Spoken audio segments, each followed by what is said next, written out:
Let's dive in to one of the more controversial topics in functional medicine, and that is detox.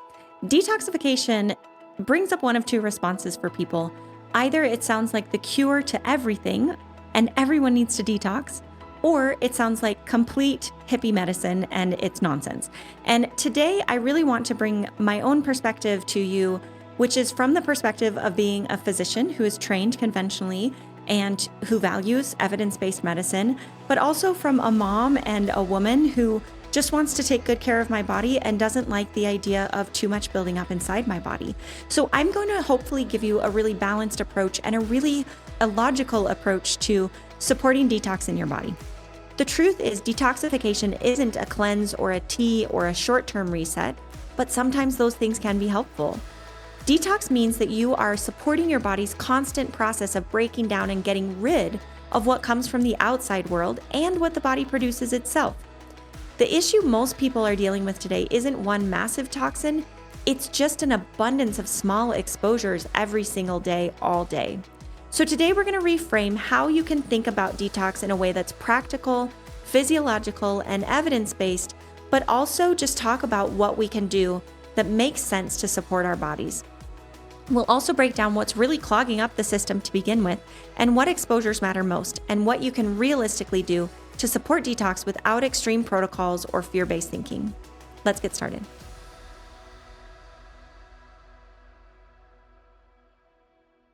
In this day and age, we hear a lot about different chemicals and different exposures that are not good for our bodies.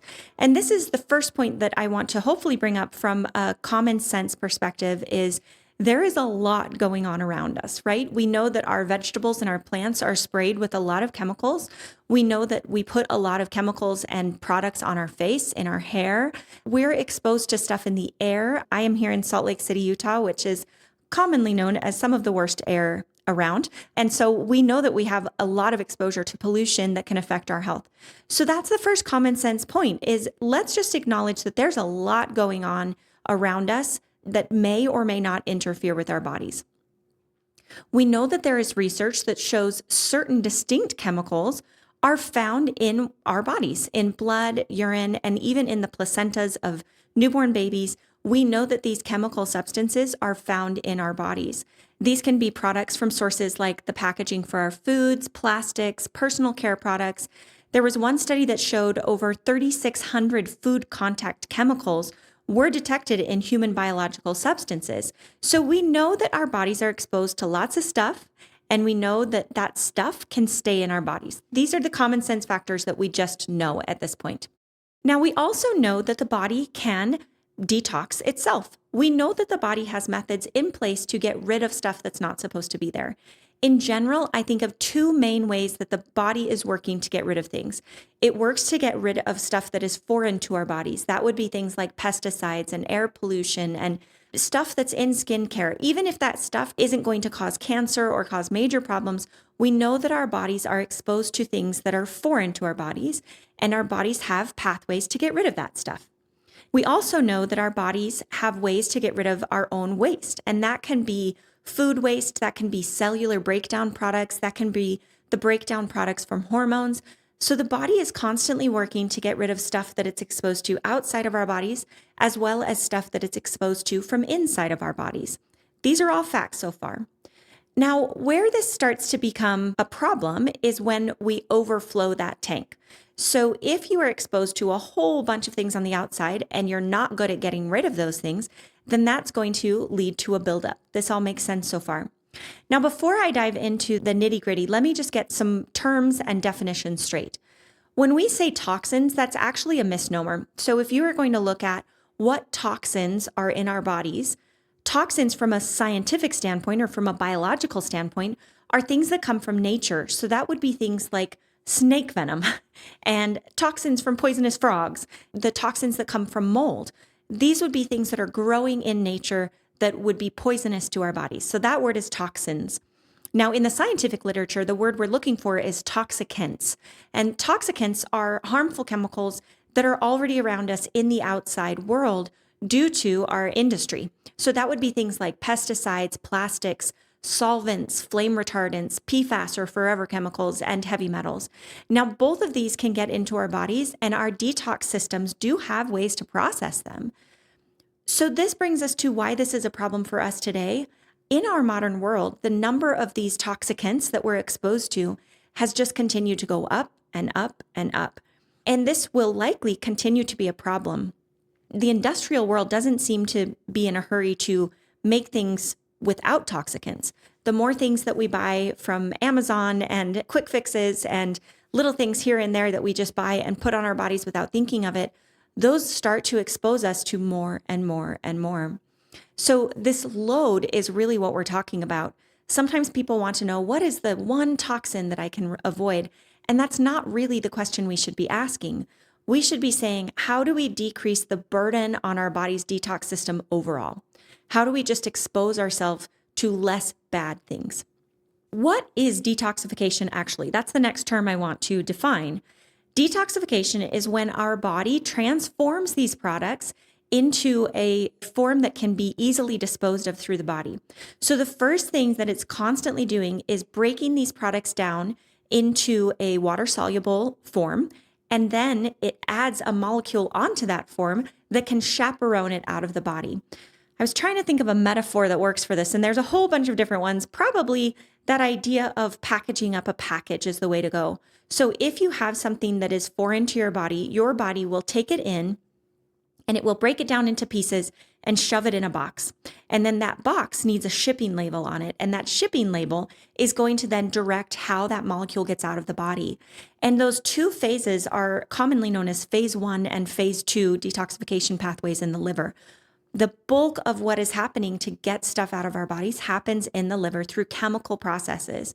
And the chemical processes rely on various cofactors or various nutrients or substances or molecules to make those things happen. So the first thing our body does is it breaks it down and it turns it into forms that can be eliminated. Now, once it's got its Amazon package label on there, then what it will do is it will go out through one of a few main routes. One is sweat, urine, stool, breathing, lymphatic fluid, and then in some ways we think about sleep as one of our detox pathways. So let me go back first to sweat. When we sweat, we know that we are helping to excrete these molecules through our pores. We know this with heavy metals. We know this with other chemicals that they've detected on the skin after sweating. So this can be stimulated by heat, by movement, just the way that you sweat. Now, the second thing that our bodies will do is eliminate it through our kidneys. This means that the kidneys have to really work hard to filter and break down and package and then eliminate breakdown products of toxicants into our urine. The third pathway is through our stool. So this is where we see a lot happening in the liver, and the liver packages these things up. It also uses our gallbladder and the bile produced in our gallbladder to break these things down and then to act as a pathway for this to get out of the body in the stool. So if we are not evacuating well through our gut, if we're not drinking enough water through our kidneys, if we're not breaking a sweat, then this is where we start to see that we're just not getting rid of the things that we're supposed to get rid of in the ways that we're supposed to get rid of them in. Now, the next path we think about is our lymphatic system. Our lymphatics are a network of drainage systems that run right alongside our blood vessels. But our blood vessels have a big motor that pumps them, so our heart. Our lymphatics don't necessarily have a pump. So what causes things to be pushed down our lymphatic network? That's our movement. We move our bodies. We can jump up and down. These are the things that make that lymphatic fluid move through our bodies. And carried in that lymphatic fluid is a lot of waste products. That's our cellular waste product, proteins, other toxicants as they're broken down will sometimes be moved through lymphatics as well. So we want to make sure that we're moving on a regular basis to help our lymphatics. And then the last one we think about is not technically a detox pathway, but I do think it's important to recognize, and that's sleep. When we sleep, that's when our brain, some people describe it as like turning on the automatic cycle on a dishwasher. That's when our brain bathes itself in fluid that helps wash away dead cell parts, dead nerve endings. It helps wash away that waste so that our brain can clear and heal and recover.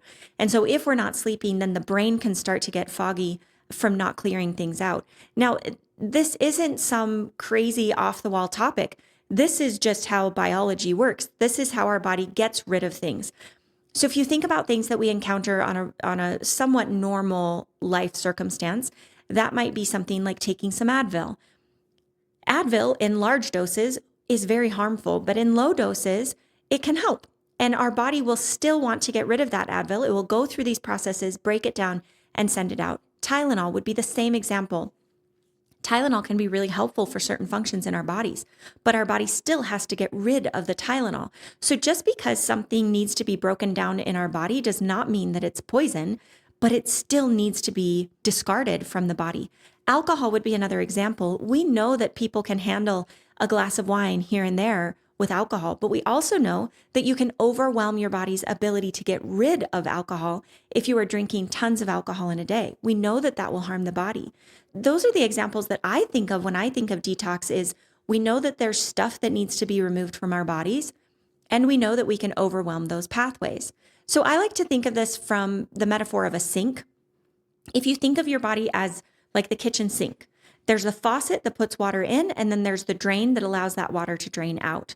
Think of the faucet and that water coming in as everything that our body needs to discard. That would be our own metabolic waste, and that would be things that we're exposed to on a regular basis, from putting lotion on our face that has little chemicals that then our body needs to get rid of, to pesticides on our fruits and vegetables. If that faucet is on just a tiny bit, then that drain is going to keep up. It's going to be okay. This is where it starts to become a personalized decision. We don't need to stress about every tiny thing that comes into our bodies, but we want to make sure that it's not coming in too fast or too heavy, and that it can get back out of the body. Now, that drain we think of as our liver, our kidneys, our intestines, our lymphatic system, sweating in our skin, and then our sleep systems. All of these are the things that allow our sink to drain that water. So again, if the faucet is pouring in faster than the drain can clear, then you're going to overflow. And when you get that overflow, that's when we see symptoms that can often go along with toxic burden is the easiest way to think about it. That might be things like fatigue, brain fog, weight gain, inflammation or puffiness, headaches, joint pain, hormonal imbalance, digestive sluggishness. I often think of that detox backing up as a feeling of constipation, but not just constipation in our gut. It's that everything is slow and sluggish and just doesn't feel like we're moving well. When we're detoxing well, I think that if we're in tune with our bodies, we can feel that. The body feels more agile and more lubricated. It feels like our systems are working, our joints are working, our brains are working. I think that you can relate probably to this feeling if you've ever eaten a really heavy meal late at night and then gone on to have a big dessert, and you just go to bed feeling so full, and maybe you wake up. For me, that feeling is I feel puffy. Even my mouth feels a little dry. Maybe I have a little headache. I just want to drink water. I might want to, go take a shower and move my body. Something just to say, oh, I can tell my body is weighed down and stuck. That's kind of how I think it feels. It feels sluggish and slow and just stuck, just like there's too much stuff going on. One of the questions I get asked all the time is, what supplements do you recommend? Now, whether this is for daily essentials, sleep support, gut health, what to take during pregnancy, I know how overwhelming it can feel to choose the right products. I have spent hours myself combing through these brands and ingredients, trying to make sure that I can find things that I'm comfortable taking myself and that I'm comfortable recommending to my family and to my patients. I'm then able to get feedback from my patients and family to see, did these supplements actually accomplish what we were hoping that they would accomplish? And this is why I created a curated full script storefront with the brands and supplements I trust most. These are the same ones I use in my clinic and in my own home. When patients say, what do you recommend for magnesium? Or what do you recommend for fish oil? Or what do you recommend as a fiber supplement? All of these supplements are listed in this storefront. If you're curious, just visit the link in the show notes. There's also a link on our website and through our Instagram account to explore all of my favorites in one place. When you purchase through the link, you get 15% off. Now back to the show. So what can clog that drain would be if our systems aren't working. So like constipation, dehydration, sedentary behavior, sitting. I think even oftentimes in our modern world, we sit frequently, like I'm sitting right now, would be with my legs crossed. Maybe my arms are folded. And if you think about the lymphatic system, it has these big processing plants, so to speak. There are certain parts of the body where there's a lot more going on with our lymphatic system. That would be at the base of our jaw and skull, so around the bottom part of our head, and then along our neck, right at the top of our clavicles, in our armpits, and then in our groin. And so if you think about sitting in a chair, like I described, legs crossed, arms folded, that's a big site for processing for the lymphatics. The opposite of that would be, imagine holding your arms above your head and maybe parting your legs a little bit and doing a squat or doing a lunge. Then you start to see where those lymphatic processing sites, if you will, start to get opened up. And in our modern world where we're sitting so much, even if we are doing some exercise, how much of the day do we actually lift our arms above our head and have this big open physical movements where that lymphatic fluid can drain? So that's another thing where that sink can get too full.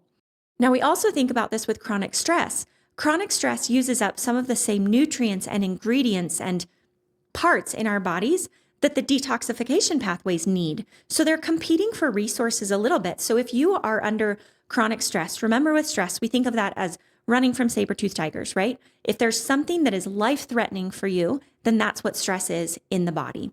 So you can imagine if your body has the choice between detoxifying chemical from exposures or running from a tiger, it's going to divert those resources towards stress management 100% of the time. It's never going to prioritize getting rid of the byproducts of Tylenol in our bodies if there's a saber-toothed tiger out there.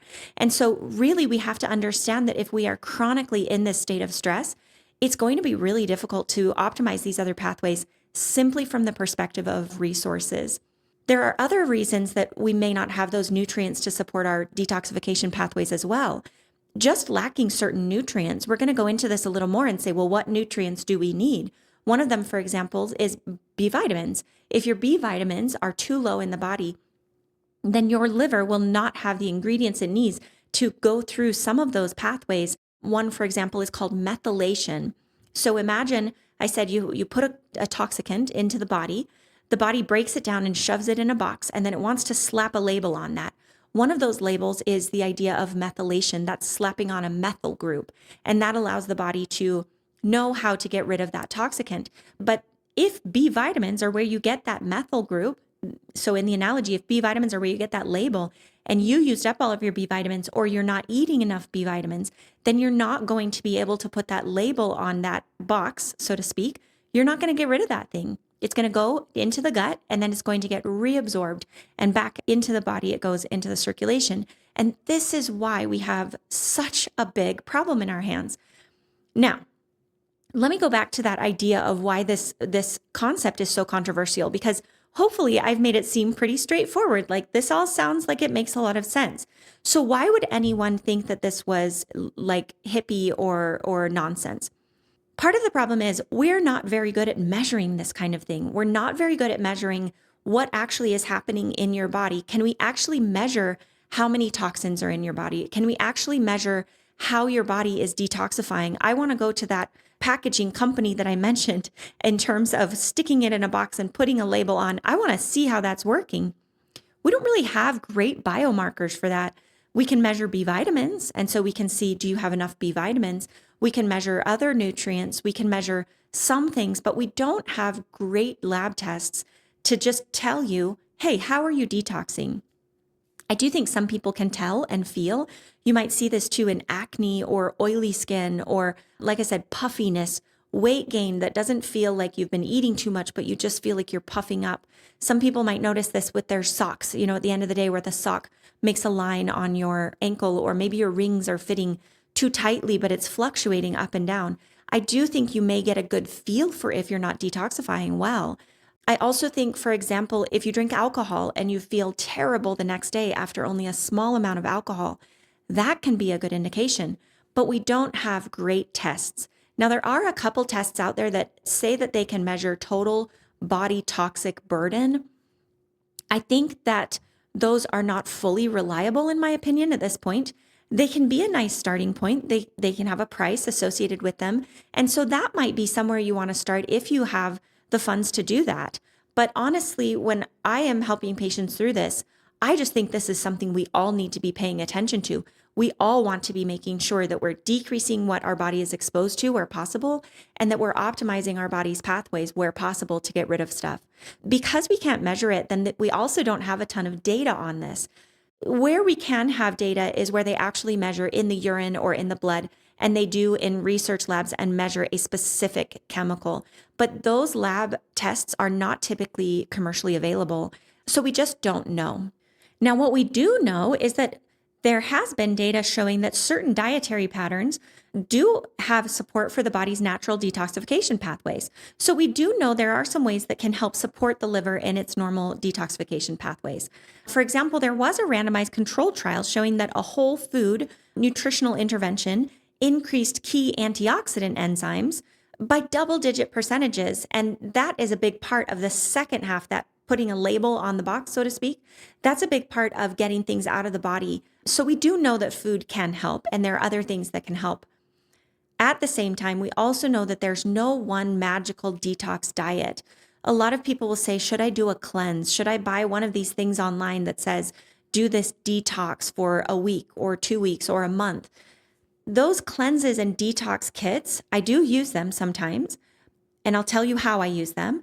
But those detox kits, if you imagine, go back to what I just said, in our world, we're exposed all the time to different toxicants. And we also, a lot of us have kind of a plugged drain if we're constipated, if we don't have the nutrients we need to make these things happen.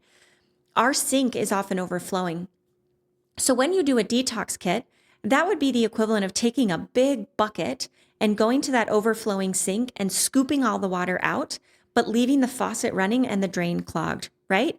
You might feel better for a minute, but it's not going to last because you didn't actually change anything. You just gave a big relief. You just kind of took a bucket and dumped all the water out, but now it's still filling up right after. So you may feel better for a little while. Now, where I like to use them sometimes is as a little bit of a science experiment to say, how does your body feel when you do take that big bucket out? If you feel significant improvement, then I do think that tells you that you probably need to work on your detox systems more generally. You need to be working on getting toxicants out of your system and getting more support in for your detox pathways. So that's where I do find it can be helpful. I also think sometimes it does feel good to get ahead of the game. Imagine if you have that faucet on and it's not on super, super high, but it's just this consistent stream of water coming in your sink, and your drain isn't super clogged, but a little bit clogged. You can have that be running and starting to accumulate, and you're going to feel okay overall. But sometimes it might feel good to do sort of a clean out for that sink to say, okay, now I'm going to go back and slowly work on my drain and slowly work on my foods and exposure to toxicants. But overall, I feel better. So those are the two times that I use it: when we need a jump start, or as an experiment to say, how much are your symptoms a detox issue? And if you do feel better, then we know that we need to double down on the next things that I'm going to tell you. If we want to, let's start with opening that drain. How do we support mainly our liver, because so much of this happens in the liver, also our gut and our kidneys. But if we're going to focus mostly on the liver, what are some foods that we can eat that really help support that important work going on in the liver? One of the main ones you'll hear over and over and over is cruciferous vegetables. If you don't know what a cruciferous vegetable is, I think of it as any of the vegetables that have a flower on them that you eat. So think of like Brussels sprouts are the flower, broccoli, cauliflower, asparagus, bok choy is the flower. So any of those that have that flower involved, there's a good chance that's a cruciferous vegetable. Same thing would be like cabbage and kale, where that's the flower as well. These contain compounds, the main one being sulforaphane. You'll hear that word a lot if you ever dive into the functional medicine world of detox. Sulforaphane is the compound that comes from these cruciferous vegetables that helps to stick that label on the package and tell it where to go and how to get out of the body. Sulforaphane you can get from cruciferous vegetables, and you can also get it from sprouts. So especially broccoli sprouts can be high in sulforaphane. And you can also take sulforaphane. So there are different supplements that have sulforaphane involved, and that can be a really helpful way. But you can imagine if you eat a whole head of broccoli by yourself one day, what is that actually going to do for your system? Well, you might have certain negative effects as a result of that, but also your pathways can only handle as much help as they can handle. So you really can't rush this process. As you're eating things like cruciferous vegetables, you need to eat them every day. And I tell patients who are really focusing on supporting detoxification specifically, 2 servings of cruciferous vegetables a day, one at lunch, one at dinner. You could do one at breakfast if you want, but really trying to get 2 servings a day of cruciferous vegetables. The other ones that we think about are vegetables or herbs like garlic and onions. Berries are high in antioxidants, which can be supportive to the detoxification process. Citrus fruits with vitamin C and then the other elements that make the citrus fruits colorful can be very good for our antioxidant systems. Green tea, bright red fruits and vegetables like I said, berries and beets. The beet greens can be very helpful for you. Other leafy greens like spinach and chard, fiber-rich vegetables, and then also high-quality proteins can have what they need in it. As the body breaks down the proteins to the level of the amino acid, those amino acids can also be supportive in helping the liver package up that toxicant and send it out of the body. Hey everyone, I wanted to hop on here and share a quick update with you. As many of you know, creating this podcast has been such a meaningful part of what we do here. And we are incredibly grateful for every single listener who has tuned in, shared an episode, or sent us a message along the way. That said, we're going to be taking a little break from releasing new podcast episodes for now. This isn't a forever goodbye, just a pause. And before we step back, we wanted to say thank you, truly. If you have enjoyed our conversations, learned something new, or felt supported by any of our episodes, it would mean the world to me if you would send us a quick message and let us know. Hearing from our listeners never gets old and reminds us why we do this. If you feel called, leaving a rating or a review wherever you watch or listen to the podcast is another wonderful way to support the show. And of course, we're always so appreciative when you share episodes you loved with friends or family. And one more thing, if you or your company are interested in partnering with us or sponsoring future episodes when we return, we would love to connect. You can email us at hello@upliftforher.com or fill out the podcast sponsorship form on our website, also linked below in the show notes. Thank you again for being here, for listening, and for being part of this amazing community. We'll see you soon. Now let's speak specifically about supplements, because I think the tricky part about using food as medicine is that it's tricky to know the dose. And I find a lot of people will bail. They'll say, I'm eating lots of fruit and vegetables. It didn't help. I'm not doing it anymore. If we knew exactly what to tell someone in terms of dose of fruits and vegetables and then the time frame and be able to do a prescription of food, then I do think it would be a little more effective, but I think it's tricky. Now, that being said, I still think we should eat that way. I think we should regularly be getting fruits and vegetables to support all of our body's functions. But when we're talking specifically about supporting our body's detox pathways, sometimes it will be helpful to temporarily add supplements on. There are lots out there, and I do recommend working with a practitioner so that we can first better understand where you're starting from, what your goal is. Do we want to go slow, or can your body handle fast? If you are trying to detox, then you really do have to pay attention to the rate at which your body is willing to detox. So I won't give specific supplement instructions, but there are some that I really like. Things like modified citrus pectin is frequently used. Chlorella is frequently used. You'll often hear supplements that support liver health with sulforaphane. Milk thistle can be really helpful. Dandelion greens. So those are sort of the supplements you'll hear that can be really beneficial. And I do think there's something to be said for them, but again, they're just one part of the puzzle. It's not usually enough to say, I know what I'll do. I'll go take this supplement. That'll be fine. Then I'll be perfectly fine. You really want to make sure that you are opening the pathways. What are some other ways that we can support our body's natural detox pathways? I mentioned staying hydrated so that our kidneys can do what they're supposed to do. Getting plenty of fiber so that you can have regular bowel movements can be really helpful. Eating a variety of plants and vegetables is a huge way to boost your body's ability to do what it needs to do. Regular movement, I think even when I am feeling really overburdened, I may not have a time to do some sort of rebounder routine or bouncing routine that can be good for lymphatic drainage. But one of the things I always try to do is as I'm walking to the bathroom, when I get up from my desk and I'm walking down the hallway, I try to lift my arms above my head, swing them around, do some turns at the waist, maybe do some lunges. Anything that just gets your body opened up can be really beneficial. So don't feel like you have to go do this fancy routine. Just open your body, just move your body, and that can be helpful. Now, that being said, you can use those little trampolines, rebounders. You can get those fairly inexpensively and do that for 1 to 5 minutes a day, even can be a really nice way to support that lymphatic drainage and circulation. Quality sleep can be really beneficial, more so to the brain, but I am just a believer that sleep helps everything in the body. So sleep is one of the ways that is really important for the body to reset and get rid of what shouldn't be there and to have it functioning how it should. Managing stress, I mentioned earlier, also reducing your exposure to things that just are burdensome for your body. When I am helping someone really prioritize detox, one of the first things I have them do is cut out alcohol completely. Now, that doesn't mean we have to cut it out completely forever, but it is a known burden on the body and we can cut it out fairly easily. So that's one of the first things I would do is cut out alcohol for a time. The second thing that I would do is cut out medications that you don't really need. If you have a little mild headache and you're taking a bunch of Tylenol or ibuprofen, can we cut those out? Now, maybe not for you, but if you can, you want to limit those as well. Not because they're poison, but because they are burdening the body. The next thing I would consider is trying to go organic as much as possible, getting rid of pesticides, at least for a time, or washing your fruits and vegetables in a baking soda bath, something that can help to get rid of some burden of those pesticides and just lower the burden on your body.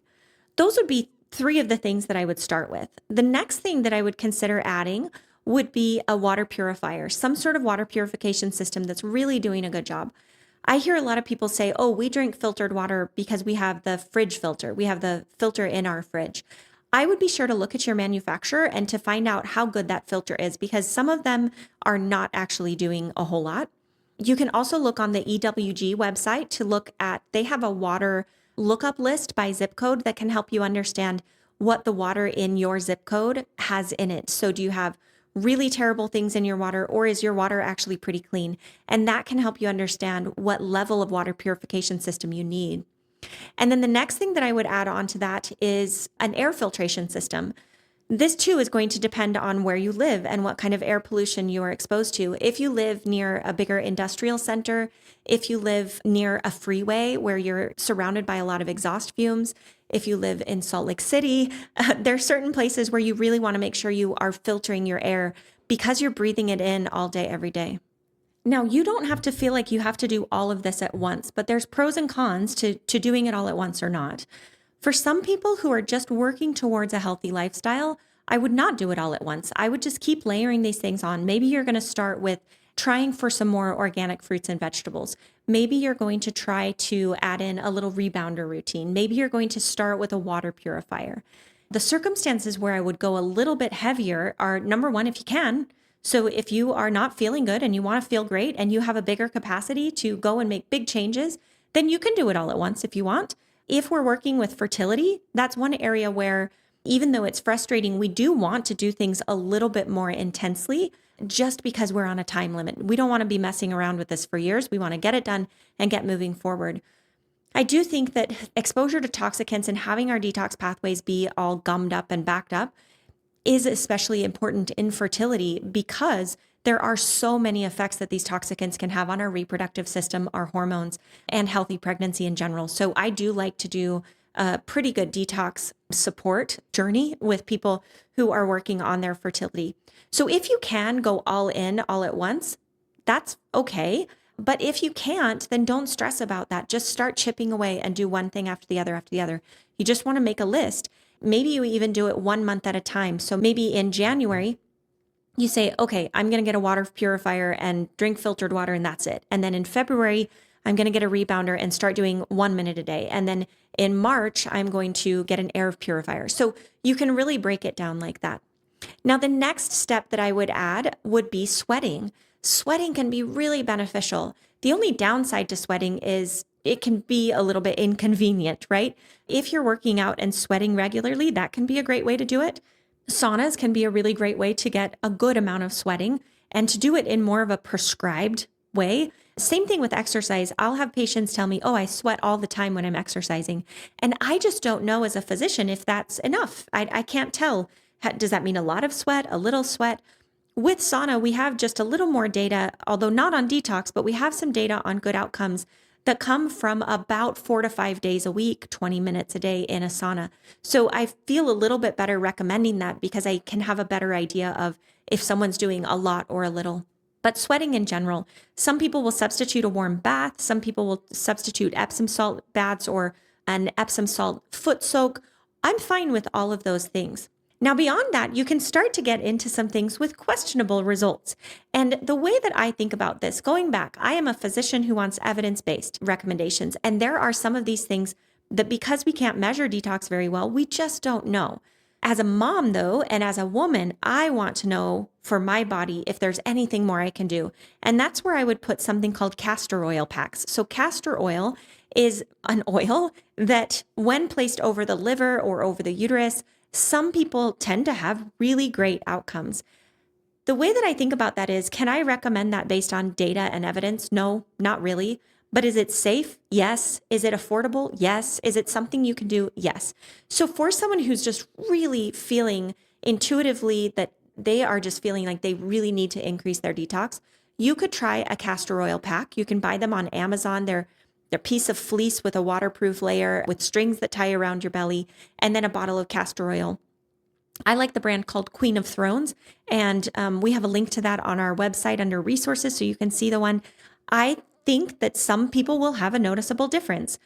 Other people don't. So take it with a grain of salt. But where I tend to, if we don't have evidence, I like to know that it's safe and affordable. And if so, try it and see. That one in particular takes a little while. It takes probably 6 weeks before you really start to see the difference.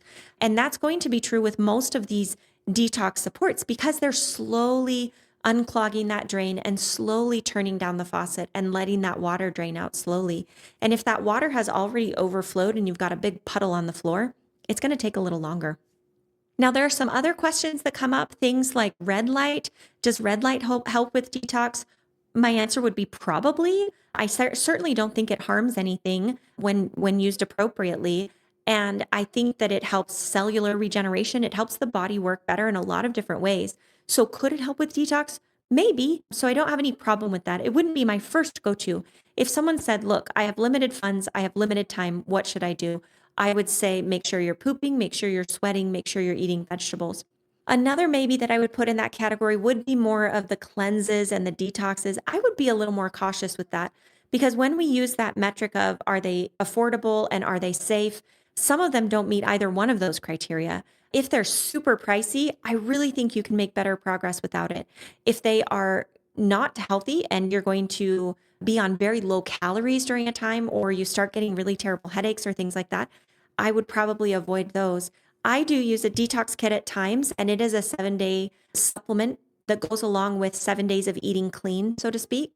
And a lot of people will feel quite a bit better on that. And again, where I take that is, great, then we need to do more of this every single day, not you should now take this supplement every day for the rest of your life.